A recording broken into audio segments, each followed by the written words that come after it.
My name's Moodie and I'm a hairstylist.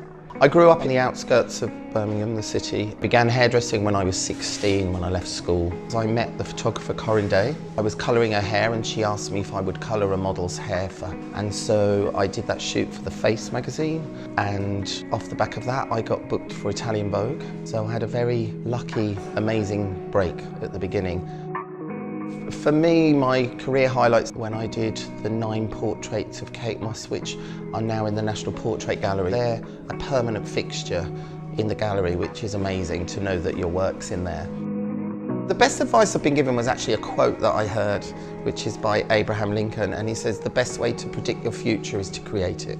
I think beauty's in the eye of the beholder, so it's very hard to pinpoint what is the ideal beauty.